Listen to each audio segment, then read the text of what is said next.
Welcome to First and Goal, where everything is made up and the points don't matter. Get ready for the latest and hottest topics in the SML. Let's get started. Here's your host, Mad Bomber. All right, guys, welcome to SML First and Goal. This time we've got Prime Time 0-0-0, fresh off a win over what was it? Double lose, no win. Double lose, no win. Double choke, no win. Whatever you want to call him, he lost. All right, and then we got DW. He's waiting to play Fig. No idea when that's gonna happen. Finns is here, and we got. It looks like we've got Hugh P. With his robe again. How's everybody good doing? Things happen. I think we've got a good show. A couple of good topics, and we'll start with DW on this one, and we'll just get started right away. What's going on with Dump? I think he's like last in the division, not playing very well. What's going on with Dump? DW, we'll start with you. Well, I wasn't going to take this one direction, but I'm going to pussy out on this. I'm just joking. I think he's just busy, honestly. I mean, the move out to Washington State and all that, it takes a lot on you. I mean, I know I went with that when I, moved a couple years ago.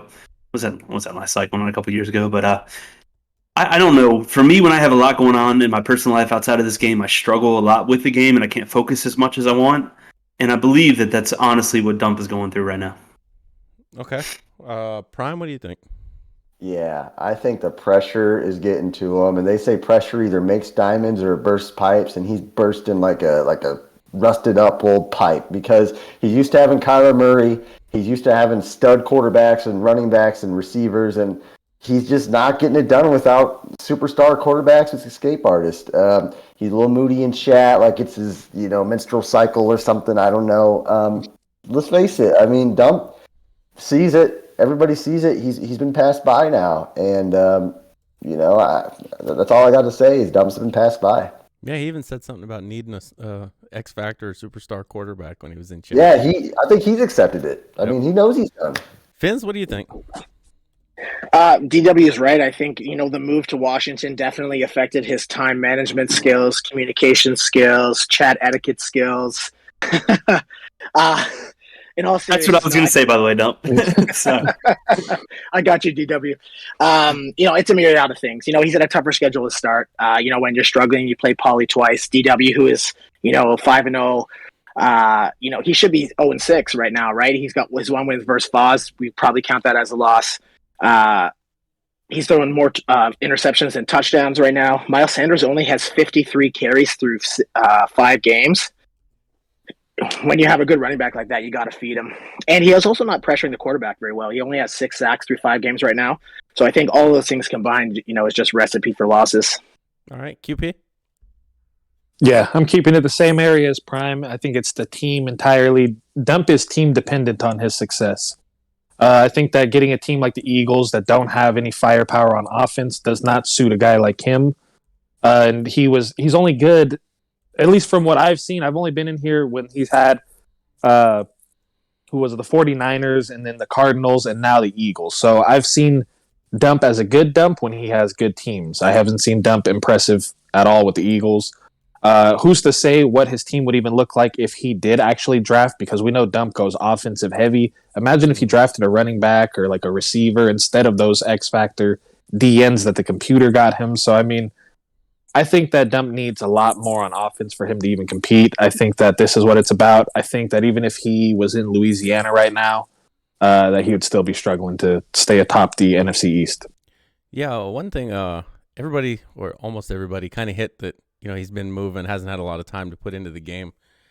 Can you be one of those guys that says, I don't put much time into the game, I just pick up the sticks and play, and then use, being busy and not having time as an excuse for why you're doing bad? Not if you're a guy like Dump, I don't think. Yeah. I don't think you can say, I don't study, I don't do anything extra, I just pick it up and play, and then say, I don't have time. You're playing your games, that's the same thing you were supposedly doing before, so... we'll see if he can turn it around. But, yeah, I think it's the team is holding him back there. But second down, Finns kind of came up with this topic before knowing you were even going to be on the show. You lost your first 2 games, and then you went on a 3-0 run. So we'll come back to you and have you answer last. Prime, what do you make of this with Fins? Yes. So 0-2, looking at those first two losses, one of them against Dan, who is playing way better. Dan, I wasn't impressed by Dan at all last season. But this year he's a lot more dangerous, and he just beat Faz, so that's just a legitimate loss. Mm-hmm. Two-step, I was a little disappointed in Fins. I think he should have won that game. But he beat Noel twice, and he beat Future once. Those are three quality wins, and I don't think this is a surprise because last season Fins was really, if you were watching the NFC North and if you're watching Fins play, you've seen his play style was a lot better, and not just because his wins and losses changed, but with the way how he was passing the ball, he was going through his reads, he wasn't panicking. So I think the benefits are just starting to show more and more of kind of just a little more calm and composed Fins throughout these games. Again, a little disappointed with the Vikings loss, but it was still a 2-point loss. It wasn't like he got ran out of the building. I'm impressed, and I think I think he can make a legitimate shot at the NFC North. All right. QP, what do you think? I think the same exact thing. I think that I think Fins needs to start telling himself that he's better than what he thinks he is, because he thinks he's one of the worst. And every time I watch his games, I don't see one of the worst players on the field or in the SML. He does give up games, I think, that he shouldn't give up, as far as he plays down to maybe not his competition, but he doesn't take the games that he should as guaranteed wins. I don't think this is a fluke. I think obviously the wins that he has over the losses he has shows that it's not a fluke, because beating Noel, who's a playoff guy, is Noel back. He's beaten him twice now. He beat Future, who was the first seed in the NFC 2 years ago. So I think he's going to, if he just continues to take care of the ball, continues to play sound defense, not give up huge plays, I think he's definitely going to surprise people at maybe like 10-7. All right. Well, it is second down, and so DW, you're up on the DW down. What do you think? You gonna keep the praise on but him, no. You got more to say. I got nothing but respect for Fins, man. I like seeing him play with confidence. I've noticed that, especially with last season, coming back, finishing up with a decent year and everything else. He's beaten quality opponents. I mean, he's got the confidence. And just to let you on a little hint, when I was struggling, he reached out to me last year and gave me some tips that actually has helped me improve to where I'm at this season, and stuff with watching film and just paying attention to where I'm throwing the ball, and just really helped. And I really appreciated that, man. But I mean, that comes with somebody who knows the game. And I don't know. I think Fins is for real, man. I think he's going to take this division this year too. All right. Definitely not what I expected on the DW down, but Wow. I'm sure Fins can take a breath now. And Fins, what do you think about your 3-0 run since the first two games? I was scared. I was legit scared when DW was going before me.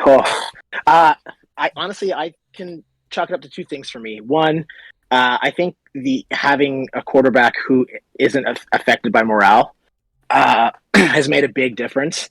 I mean, I wasn't making good reads to start the cycle, but when you compound that with bad morale and erratic throws and Prime hit it on that nail on the head too, I was panicking a lot. I honestly felt like I really didn't have any time to throw before. And Mike actually was the guy that was kind of in my ear saying, like, you actually have way more time than you think. Like, you're panicking. I think I passed that on to DW as well. Like, yes. I was like, I just always felt like, I had to like snap throw. And I haven't been doing that this cycle. So the morale and then, the patience, I think, has really helped me. All right. Did I just hear Fins guarantee the NFC North? Is that what I heard? No. I think so. I No. thought that's what I heard. That I think I heard DW that. doubled down on it. I'm pretty sure. Yeah, that's something they It plotted. sounded like. All right, so we brought up his name quite a bit in just that last question. Let's talk about Noel. The last 3-4 seasons he's been pretty solid, and it was this is the real Noel. Now, like we said, he's lost to Fins twice. We're using that as Fins is doing good, but are we maybe seeing Noel come back to what he was with the Bills? And we've already seen Future lose to KJ, got blown out today by Doink. So maybe some of these teams are starting to come back. What do you think about Noel, QP? I think that Noel's ceiling is what we saw, I think, 2 years ago. I think his ceiling is like a 13-4, 12-5 type of year, maybe a third seed. But he's not going to get past a guy like Faz. He's not going to get past a guy like Dan. As Clink gets better, I don't think he's going to get past a guy like Clink. But I think that he's better than obviously last year. Last cycle's all I can go off of, and that was just putrid. So he's a lot better and more improved. But I do think that Noel hit his ceiling in probably year 2, or year 1, 2.5, whatever it is. And I'd see him probably finishing no better than 13 wins, maybe a divisional round. But again, those bigger guys in the other divisions are just waiting for him. I think they're a little bit better. All right, and bonus 2 points for the use of putrid. That was a good one. Finns, what do you think about it? You've played him twice. You beat him twice. What do you think? Yeah, I think QP's right there too. I didn't really give him credit on the last one, but I do have a little bit of mad in me in terms of like I'm a little bit self-deprecating on myself. I do tend to kind of knock myself down. I respect that. I never heard that before. That's shocking. QP, you say you say he's going to make the play. Do you think he's like this year going to be 13-3, 12-5? No.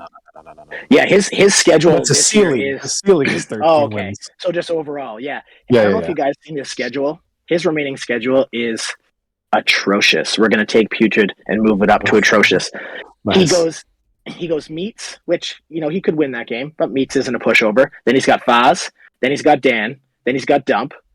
Then he's got Clink. Then he's got D-Muse. And then he has Clink.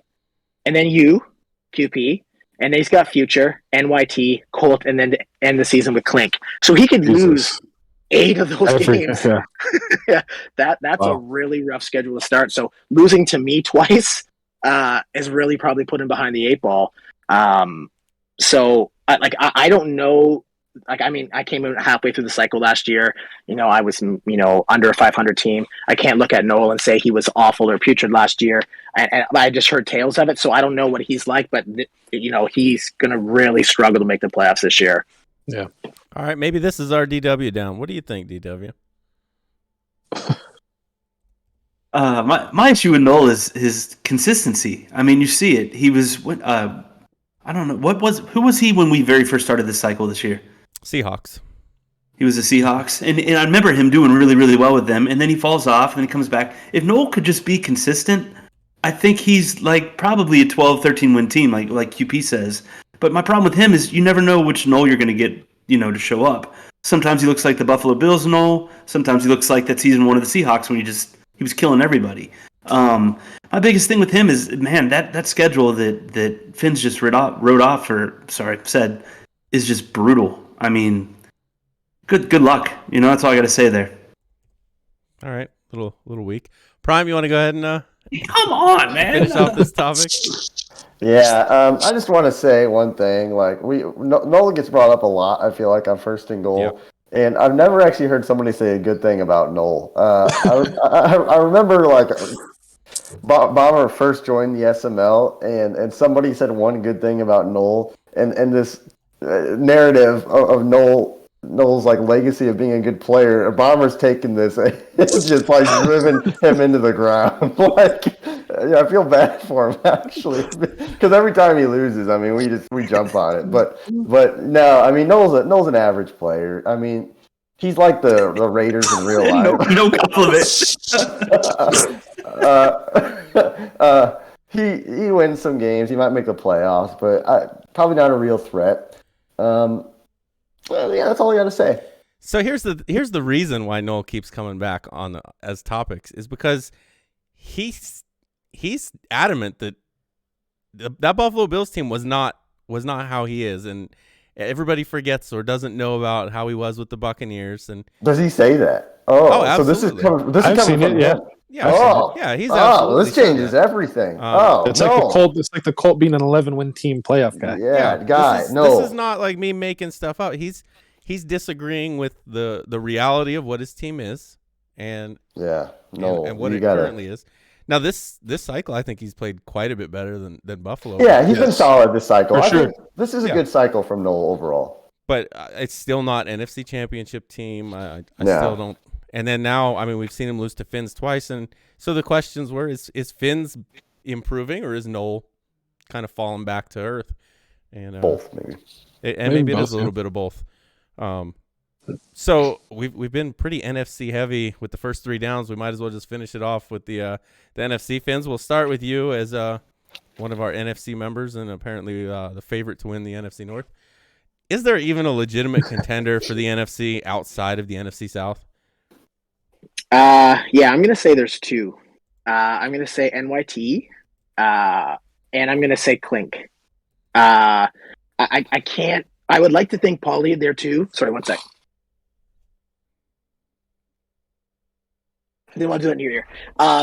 But with Danny Dimes, I can't pick him. Like the good players can take away the run game. So when he plays Foz or Dan, they can take away the run game, and he's going to have to pass. And with Danny Dimes, I can't trust him to do that. NYT is a good player, and this is going to be the same point for both him and Clink. If they can just cut down their mistakes, that Arizona team stock comes in really great. Kyler Murray's very OP. NYT can cut down those mistakes. He'll be great. Clink, much like QP, has built up that Lions team now to a point where, they're a solid roster from top to bottom. And Clink's a very excellent, I think, probably top 5 defensive user. If he can clean up the offensive side of the ball, I think he's going to be in really good shape and he's going to be a dangerous opponent. So, yeah, I say 2. Okay, you think 2. Prime, what do you think?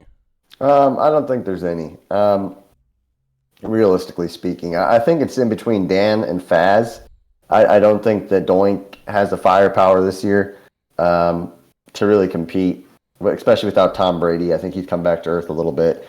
And I think it's Dan. I think Dan is one step above everybody this year with his quarterback. Now, if I were to throw some names out there, I would agree NYT with this team, and we might as well jump on the DW bandwagon. The guy's undefeated. He's got a top 5 defense and a top 10 offense. Hey, you get in the playoffs and you got a good defense, and if you're playing mistake-free on offense, Matt showed it last cycle, you can win some games.